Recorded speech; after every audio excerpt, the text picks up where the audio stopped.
ஆடி மாதத்தின் கடைசி சனிக்கிழமையான இன்று திருநள்ளாறு சனீஸ்வர பகவான் கோயிலில் ஆயிரக்கணக்கான பக்தர்கள் குவிந்துள்ளனர். கூடுதல் விவரங்களை செய்தியாளர் அந்தோணிராஜ் வழங்க கேட்கலாம். அந்தோணிராஜ் வணக்கம். விவரங்களை பதிவு பண்ணலாம். அந்தோணிராஜ்.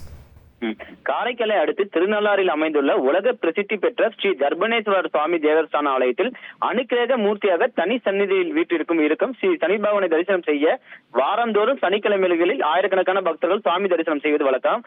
இதனைத் தொடர்ந்து இன்று பார்த்தீங்கன்னா சுதந்திர தின தொடர் விடுமுறையும் ஆடி மாத கடைசி சனிக்கிழமையான இன்று சனீஸ்வர பகவானை வழிபட தமிழக பகுதிகளில் மட்டுமல்லாமல் திருச்சி, தஞ்சாவூர், கோயம்புத்தூர், ஈரோடு உள்ளிட்ட பல்வேறு பகுதிகளில் இருந்தும் வெளி மாநிலத்தில் இருந்து கேரளா, தெலுங்கானா உள்ளிட்ட பகுதிகளில் இருந்து பல்லாயிரக்கணக்கான பக்தர்கள் இன்று அதிகாலை முதல் குவிந்து வந்தனர்.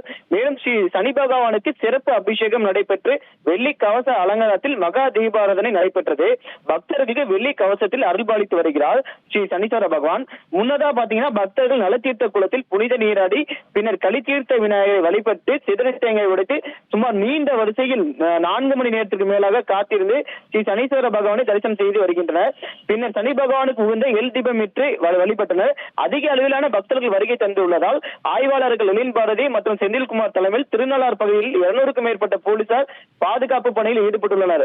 தொடர்ந்து பக்தர்கள் வருகை என்று அதிகரிப்பால் திருநள்ளாறு பகுதி முழுவதும் பாத்தீங்கன்னா கடும் போக்குவரத்து பாதிப்பு ஏற்பட்டுள்ளது. பக்தர்கள் அலைமோதி வருவதால் வெகு நாட்களுக்கு பிறகு திருவிழா கோலம் போல திருநள்ளாறு கோயில் களை கட்டி காட்சியளிக்கிறது.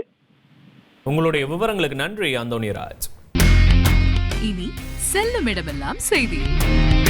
தந்தை டிவியின் வாட்ஸ்அப் சேனலை ஃபாலோ பண்ணினா செல்ல இருக்கும் இடமெல்லாம் செய்தி.